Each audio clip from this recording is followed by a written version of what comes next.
everybody. This is Bo. We're back in the house again. Appreciate the love and emails we've been sending from everybody. Listen, the IFL has been doing a fantastic job with what their product is doing. We got one of the guys that's a perfect 10 on the show. That's right, ladies, a perfect 10. You got to check out his stats and who he is. The greatest things about this is he's a young kid taking over an adult sport. He's taking it over in a big way. His name's Chris Horodecki. How you doing, sir? Hey, what's going on, guys? Thanks for having me. Wonderful, man. Listen, how did you get involved? I'm looking at your stats and your age, and I watch you fight week after week or every month. You are very accomplished, and you're just lightning quick and powerful. How did you get involved? Well, I've been fighting now for about a little over 6 years. I've been training, fighting professionally, ever since I was 18. Prior to that, before that, I started met my coach, Sean Tompkins, when I was 13. Started kickboxing and took it from there, one fight at a time, and started wrestling and put it all together, and everything's looking good right now. And what I want to do is we're going to back up at some point in time and talk about how your style worked out for you, how you fell into it. But this last fight you had, I think this was one of the gutsiest things that I've seen in a long time in the IFL. Shad did not back down at all, and he actually gave you, it was a great fight. From your perspective, how did you set it up, and how did you end up finishing in the third round? I knew it was going to be tough, just because I've seen his tape, his prior fights, and he was hungry. 2 fights, he only had 2 or 3 fights, so he wanted to come in really, really hard. A lot to prove, nothing to lose, and he's scrappy, man. He's got a chin, so came out hard, and we put on a show. And I think what you did is you wore him out because in the third round, Shad looked tired, real tired. Is that I can feel that, the pressure started probably to catch up with him, but, I take nothing away from him. He was a great opponent. Now, I'm trying to figure out here, you laid out a couple roundhouses right on his jaw. Now, did he block some of those, or they were just straight-on shots and his jaw held? Well, I don't know, man. I don't know. He's tough. I'm pretty sure he blocked a couple, but, yeah, he did take a few. He went down and he got back up, man. Like I said, man, he's a scrappy guy, and he's just starting out. So I guess what I'm trying to get to, I'm doing a bad job of it, is that your style is just unique and it's all about you. Where does your speed and your power come from? Because I'm watching your fight, and Shade barely gives you an opening, and you take a roundhouse to his jaw. Where does that come from, man? Where is that, in the basement somewhere? Well, I've been working, kickboxing for a long time, ever since I was 13.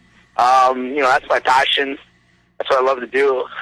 And I think that's what makes the most exciting, style fights, is, the stand-up, man. That's what people come to see. Yeah. So that's why I give them what they want. I'm trying to figure out, do you throw it from your back leg or your front foot? Because that left arm was just brutal. You're just zipping right between his arms and just planting him right on the jaw. Yeah, it was a little bit of both. I'm watching it going, where the heck did that come from? Because, he was quite a bit taller than you, wasn't he? No, actually, I had a couple inches on him, actually. You did?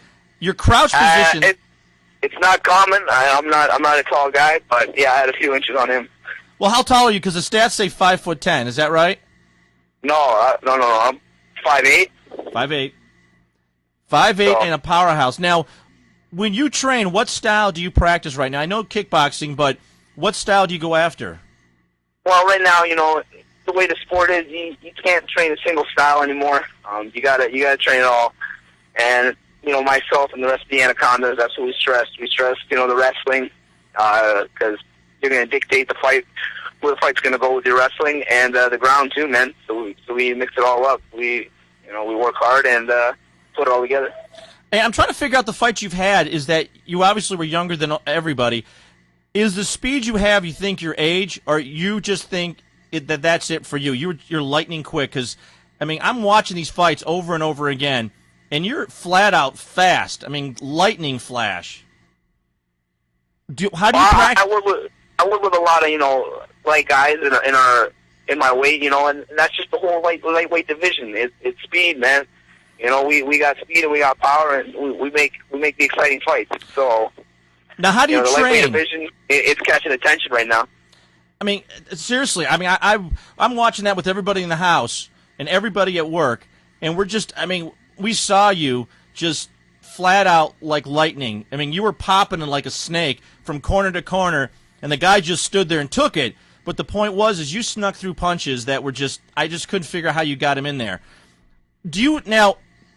Joe Frazier once said is that when he finally saw an opening, he took it, and he said he knew it was time for him to leave. Do you see those openings, or you're just automatically going to those openings without even thinking about it?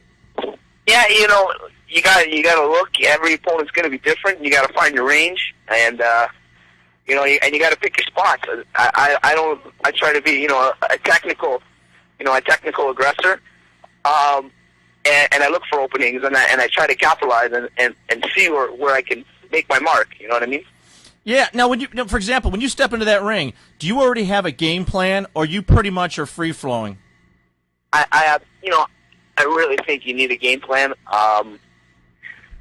It's a sport, and that's you can see the evolution of our sport right now, man. That there is starting to be a game plan. I think before, they were just two fighters going at it, and whatever goes. Now, there's starting to, really be some science behind it. It's starting, to catch up. There's technique and there's strategy to everything, and I think that's what separates, some of the best fighters to, some of the not best fighters is strategy and being able to adjust. You got to be able to, in between rounds and in between scenarios, you got to be able to adjust your strategy. So. Now, I made a comment to your guys over at IFL that you're like Bruce Lee, back and forth. Is that by design, or is it something that naturally flows through you? I don't know. It's just my style, man. It's just the way I fight. Real nice. Out of the matches you've had, which was the biggest match that you had that really you learned something about yourself that you never thought you had in you? No, I've had a lot of tough fights. All my fights. I don't know. I think I made it exciting. I put on a show, and there have been a lot of fights. My fight with Barr. There's been prior fights too, up in Canada, where I've pushed through. I've been in a bad spot, and I've pushed through it, and I came out on top. So. Josh's fight in that first round, you came back with a vengeance and just did a great job. I have that correct fight, don't I? Josh? No, actually, with my fight with Bart Palasevsky. Yeah, okay. Where you came back heavy and you took it over? Exactly, and just like that, I had another tough fight with Ed West.